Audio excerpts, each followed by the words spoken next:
안녕하세요. 재혼의 행복한 가정을 꾸려나가고 있는 30대 여성입니다. 이미 다 지난 일이지만 전 남편과 있었던 이야기를 하려고 찾아왔어요. 제가 다 지난 전 남편 이야기를 꺼내는 이유는 오늘 시내에 나갔다가 전 남편을 마주쳤거든요. 사는 곳이 멀지 않아 이런 날이 올지도 모른다는 생각을 종종 하긴 했었는데 정말 마주치게 되니까 옛날 기억이 머릿속을 스치네요. 그래서 그냥 전에 어디 가서 해본 적 없는 이야기인데 오늘 한번 해볼까 해요.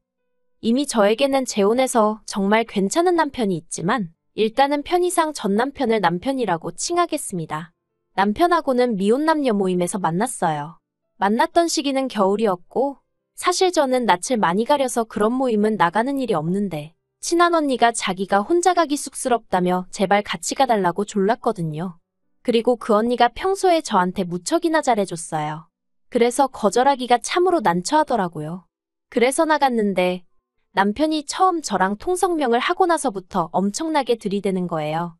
그리고 그런 남편의 적극적인 태도가 왠지 남자답게 느껴졌다고 해야 할까요?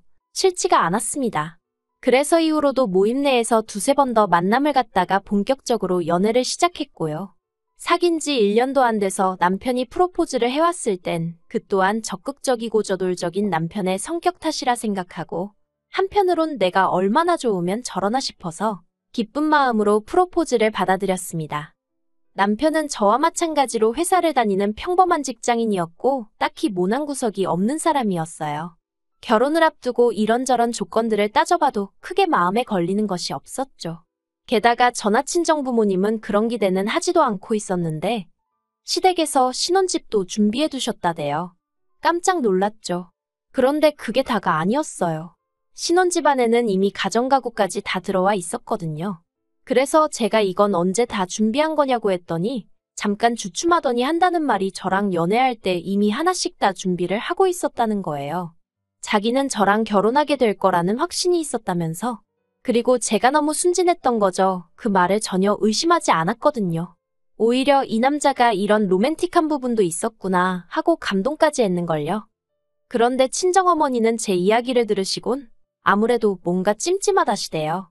아무리 그쪽에서 저를 좋게 봤어도 그렇지 신혼집은 그렇다 쳐도 어떻게 가정가구까지 다 들여놓냐면서. 그리고 가정가구는 보통 신혼부부가 같이 가서 취향에 맞춰서 사는 거지. 어느 집에서 그걸 일방적으로 다 채워놓냐 하시는 거예요. 그런데 그 말을 듣고 나니까 저도 좀 뭐랄까 마음에 걸리는 것들이 있긴 했어요.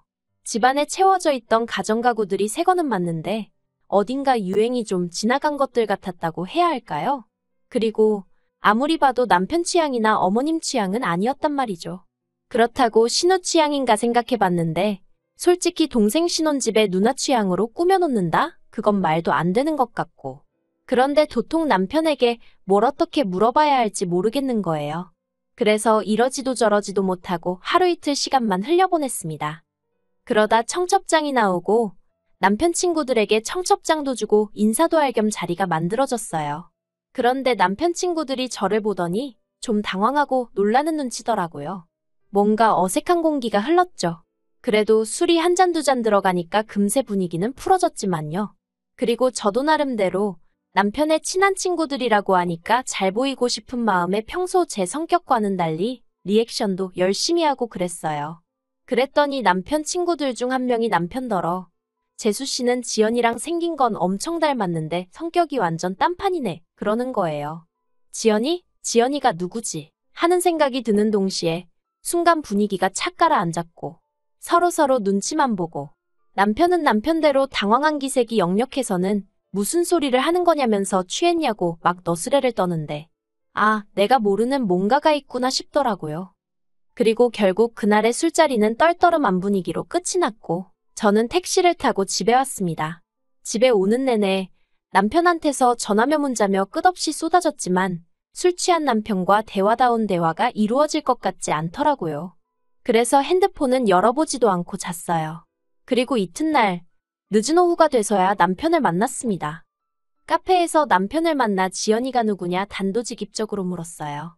그랬더니 남편이 정말 미안하다면서 사실은 자기가 저한테 고백할 게 하나 있다대요. 그리고 듣게 된 이야기는 충격 그 자체였습니다. 지연이란 여자는 남편의 전처였거든요. 남편은 혼인신고는 안 했었기 때문에 전처라는 표현은 가당치도 않다고 했지만 제 생각은 달랐습니다. 일가 친척 지인들 다 불러놓고 결혼식을 올렸으면 혼인신고를 했건 안 했건 부부 아닌가요? 적어도 거기 왔던 사람들은 다 남편이 결혼했던 걸 기억할 테니까요. 하지만 남편은 계속해서 자기는 법적으로 깨끗하다. 그래서 미혼 남녀 모임에도 나갈 수 있었던 거라며 저를 설득하려 들더군요. 아무튼 남편 말로는 그 지연이란 여자와 결혼식을 올리고 신혼여행까지 갔지만 여행 이틀 만에 도저히 같이 못 살겠다는 생각이 들어서 파혼을 했대요. 그리고 신혼집 또한 실은 지연이란 여자와 살려던 집이었다고요. 그 이야기를 듣는 동안 정말 제가 느낀 심정은 말로 표현할 수가 없어요. 단순히 실망하고 화가 났다는 수준이 아니었죠. 배신감에 치가 떨린다는 게 이런 건가 싶었고, 그러나 중에도 내가 이 결혼식을 엎으면 어떻게 될까 하는 계산도 하게 되고, 드라마 속 여주인공들처럼 어떻게 그럴 수 있냐 소리를 찌르고 그런 것도 못하겠더라고요. 그냥 손발이 덜덜 떨리고 심장은 얼마나 벌렁거리던지 한마디로 제정신이 아니었다니까요. 저는 남편에게 우리 결혼 다시 한번 생각해보자 했고 그 길로 집에 왔습니다. 그런데 결론부터 이야기하자면 파혼은 못했어요. 파혼을 못한 이유는 어리석게도 파혼을 하고 났을 때 주변에서 들려올 수군거림을 감당할 자신이 없었거든요. 저희 친정부모님 체면을 지켜드리지 못하는 것도 너무 죄송했고요. 그래서 결국 제 가슴속에 묻고 가기로 했습니다. 계획대로 결혼하고 그리고 보란듯이 잘 살면 되는 거라고 애써 그렇게 생각을 했어요. 그렇게 어디에도 말 못할 큰 비밀을 간직한 채 남편과 부부의 연을 맺었습니다. 이따금씩 얼굴도 모르는 지연이란 여자가 떠올라 괴로운 순간도 있었지만 그래도 남편과의 신혼은 비교적 즐겁고 평화로웠네요. 그런데 문제는 결혼하고 1년이 지나도록 아이가 생기지 않더라고요. 신혼을 즐기고 싶은 생각은 있었지만 그렇다고 딱히 피임을 한 적도 없는데 말이죠. 그래도 첫 해는 때가 되면 생기겠지 하고 크게 걱정은 하지 않았어요. 그런데 2년째 들어가면서부터는 시부모님께서 왜 아이를 안 갖냐며 조금씩 재촉을 하시더라고요. 그리고 남편도 왜 안 생기는지 모르겠다, 도대체 얼마나 더 노력을 해야 하냐며 농담처럼 한탄을 하고는 했는데 그런 말을 들을 때마다 왠지 저한테 문제가 있나 싶어서 조금씩 마음이 급해지는 거예요. 실제로 제가 생리가 불규칙하고 그렇다 보니 걱정도 됐고요. 그래서 처음엔 남편한테 말도 못하고 혼자 무슨 죄 지은 사람 마냥 산부인과에 갔어요. 그런데 병원에서는 저는 아무 문제가 없다면서 그냥 건강관리 잘하고 마음을 편히 가지라는 속편한 소리만 하대요. 그래서 저 일부러 취미생활도 그림 그리기니 도자기 만들기니 죄다 뭐랄까 마음을 가라앉히는 종류로만 골라서 찾아다녔어요. 그나마 가끔 한 잔씩 마시던 맥주마저 끊었고요. 퇴근 후 어떻게든 짬을 내서 1시간씩 운동하고 정말 임신하기 좋은 몸을 만드느라고 제 나름대로 최선을 다했죠. 하지만 그래도 어째서인지 아이는 생기지 않았고 게다가 저 혼자 아무리 노력을 하면 뭐하나요? 남편은 회사 일을 핑계로 걸핏하면 술에 떡이 돼서 집에 오기 일쑤였고 운동하고도 담을 쌓은 지가 오래였으니 그래서 결국 참다 못한 제가 남편한테 같이 병원에 가자고 했어요. 그런데 남편이 곧 죽어도 병원은 가기 싫답니다. 병원에서 자기 상태를 확인하는 그 과정이 수치스럽다나요? 그리고 시부모님께서도 하시는 말씀이 당신 아들에게는 아무런 문제가 없을 거랍니다. 그래서 제가 어떻게 그걸 그렇게 확신하시냐 했어요. 사실 결혼 초만 하더라도 그래도 시부모님 말씀이라면 내내하고 웬만해선 싫은 소리를 안 하던 저였지만 2년쯤 넘어가면서 임신은 안 되고 시부모님은 괜히 제 탓을 하시고 그러니 저도 할 말은 하고 살아야겠다 싶더라고요. 그래서 언젠가부턴 아니다 싶으면 조금씩 따지고 들기도 하고 싫다 소리도 하고 그렇게 성격이 바뀌었네요. 아무튼 그러고 제가 물으니 어머님이 하시는 대답이 가관이었습니다. 당신이 연초에 용하다는 점집에 다녀왔는데 당신 아들 사주에는 자식이 있다고 했다는 거예요. 그러니 병원에 가보고 어쩌고 할 필요가 없다나요? 이건 뭐 아무리 제가 논리적인 이유를 가져다 대도 사주님이 신인이 들이대시니 말이 통해야 말이죠. 게다가 남편마저 비협조적으로 나오니 제가 다 큰 성인 남자를 끌고 병원에 갈 수도 없는 노릇이었고 환장하겠더군요. 그래서 저도 그냥 될 대로 되라 하고 내버려뒀어요. 그렇다고 포기를 한 건 아니고 남편과 계속 노력은 했지만 더 이상 제가 할 수 있는 게 없었다는 뜻이에요. 언젠간 찾아와 주겠지. 그냥 그렇게 믿고 기다리는 것 말고 제가 할 수 있는 일이 없더라고요. 그러다 올해 초 퇴근하고 집에 왔는데 남편이 웬일로 저보다 먼저 와 있더라고요. 그리고 얼굴을 보니 안색이 무척이나 어두웠죠. 그래서 제가 무슨 일이라도 있었냐 물으니까 아무것도 아니라면서 제 눈을 피하대요.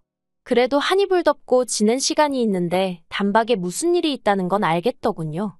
하지만 뭐가 됐건 간에 아직 나한테 말할 준비가 안 되어 있나 보다 싶어서 더는 묻지 않았습니다. 그런데 그 후로 2주쯤 지났을 무렵인가 시부모님이 저희 집에 오셨어요. 시댁이 저희 집에서 먼 거리는 아니었지만 그래도 평일 저녁에 찾아오시는 일은 흔치 않았기에 기니 할 이야기라도 있으신가 싶더군요. 그리고 역시나 제 예감은 틀리지 않았습니다. 시부모님께선 두 분 다 평소보다 훨씬 긴장한 얼굴을 하고 계셨거든요. 그래서 제가 지난번 이 사람도 그렇고 오늘 두 분도 그렇고 저한테 뭐 할 이야기가 있으신 거냐 물었어요. 그랬더니 어머님이 돌려 말하지 않겠다며 애는 안 생기고 이참에 입양을 하는 건 어떻겠냐 하시대요. 입양이라니 생각지도 못한 단어였죠. 그리고 저는 싫다고 했어요. 아직 전화 남편이나 젊고 자연 임신이 안 되면 다른 방법을 시도해 볼 수도 있는데 왜 입양을 하냐고요. 그랬더니 어머님이 핸드폰을 꺼내시더니 애 사진을 하나 보여주시대요. 그래서 이게 뭐냐니까. 남편이 저더러 정말 미안하다면서 자기 애래요. 자기가 정말 미쳤었나 보다며 자기가 정말 죽을 죄를 지었다면서 말이죠. 그리고 알게 된 건 저희가 결혼 생활을 하던 중 딱 2달 떨어져 지낸 기간이 있었어요. 제가 회사 일로 해외에 2달 동안 나가 있어야 했거든요. 그리고 그때 분명히 남편에게 당신이 싫다 하면 안 가겠다고 했는데 남편이 자기는 그렇게 꽉 막힌 남자가 아니라면서 흔쾌히 다녀오라고 했죠. 그래서 정말 고마운 마음으로 다녀왔고 그 출장 덕분에 저는 승진도 했어요. 그런데 제가 떠나 있던 그때 남편이 말하길 전 저한테 연락이 왔대요.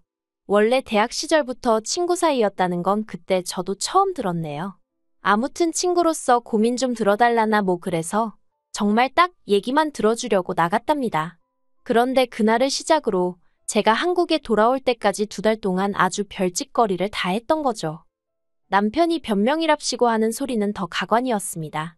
자기는 그래도 최소한의 양심을 지키려고 피임은 꼬박꼬박 했는데 이게 어떻게 된 일인지 모르겠다면서. 그런데 여자가 자기가 더는 애를 못 키우겠다고 그런다면서. 그래도 자기 핏줄인데 자기가 어떻게 모른 척을 하냐고 그러대요. 그리고는 저더러 이번 한 번만 이해해주면 안 되겠냐. 애는 죄가 없지 않냐 그러는데.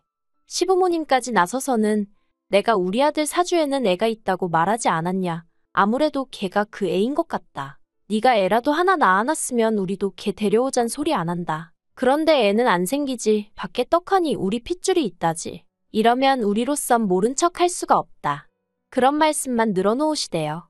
그래서 제가 남편더러 그럼 데려다 키우라고 했어요. 나랑은 이혼하고 혼자서 키우던지 말던지 알아서 하라고요. 그런데 정말 실망스러웠던 건 그러면 말이라도 남편이 이혼은 못한다 그럴 줄 알았는데 남편이 갈등을 하는 게 제 눈에 보이더라고요.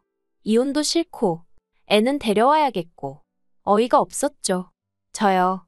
솔직히 100번 양보해서 밖에서 낳아온 아이라고 해도 키워줄 수 있었을지도 몰라요. 남편이 저랑 같이 임신하려고 열심히 노력을 해줬었다면 말이죠. 하지만 제가 그렇게 임신을 기다리는 동안 남편은 아무 노력도 안 해줬거든요. 하다못해 병원도 안 가줬잖아요. 그런데 이제 와서 밖에다 애를 낳아놨으니 키워달라? 세상에 어떤 정신나간 X가 좋다고 키운다고 하겠냐는 거죠. 거기다 시부모님은 기껏해서 한다는 소리가 이혼해봤자 여자만 손해라고 그러면서 저더러 너 알지? 이혼하면 너는 몸뚱아리만 나가야 돼. 여기 집이고 뭐고 다 우리가 해준 거야. 나 같으면 그게 감사해서라도 눈 딱 감고 애 키워. 애가 큰애도 아니고 어린애라 내 새끼 다 품으면 품어지는데 그걸 왜 못해. 그런 소리나 하고 계셨으니까요. 그래서 결국 남편하고는 이혼했어요. 이혼 과정은 비교적 순탄했습니다. 어머님 말씀대로 집이니 뭐니 다 남편이 해온 거라 제가 받을 건 없었고 그나마 남편하고 그 전처를 고소하려드니까 남편이 자기가 위자료는 챙겨줄 테니 깔끔하게 마무리하자고 하더라고요. 그리고 솔직히 저도 다 짜증나고 지겨워서 에라 모르겠다 하고 5천만 원 불렀어요. 솔직히 법대로 하면 5천은 어림도 없단 얘기를 듣기도 했고, 그렇다고 5천 이상 부르면 남편이 마음 바꿔 법대로 하자고 들까봐 걱정도 되었거든요. 그리고 다행히 남편이 순순히 5천 이체해주대요. 그러면서 한다는 말이 소식은 전하고 살자는데 소름이 끼치더라니까요. 그런데 이혼하고 반년쯤 지나서 진짜 황당한 소식을 전해 들었어요. 남편 친구들 중 한 명이 알려준 건데 저도 왜 저한테 굳이 알려준 건진 모르겠지만서도 남편 전처가 남편한테 맡기고 간 애가 남편 애가 아니랍니다. 하도 닮은 구석이 안 보여서 남편 친구들이 유전자 검사를 해보라고 부추겼는데 정말 불일치로 나올 줄은 몰랐다나요? 아무튼 그래서 남편 집안이 다 뒤집어지고 난리가 났다대요. 듣는데 이건 너무 웃겨서 제가 정말 소리내서 웃었어요. 그리고는 그 애 엄마는 어디 갔냐니까 동남아인지 어딘지로 튀었다는 소문만 있다고. 그러면서 애는 어쩌고 얘기하려는데 제가 저한테 더는 말하지 말라고 했어요. 괜히 더 알아봤자 저까지 골치만 아프지 싶어서요. 그리고 저는 1년 후에 지금의 남편을 만나게 되었어요. 지금 남편은 초혼이고 저보다 연하라서 솔직히 제가 정말 많이 밀어냈거든요. 그런데 남편이 안 떨어져 나가고 꿋꿋이 버티고 있더라고요. 아무튼 지금 남편하고도 이런저런 일이 많았지만 지금은 딸 하나를 키우며 알콩달콩 잘 살고 있습니다. 오늘 전 남편이 저랑 저희 애를 보고 무슨 생각을 했을까요? 뭐가 됐건 간에 죽도록 후회했으면 좋겠습니다. 그리고 전 시어머니께도 부디 제가 아이랑 있더라는 걸 이야기 좀 했으면 좋겠네요. 그래서 어머님이 땅을 치고 후회 좀 하시게 말이죠.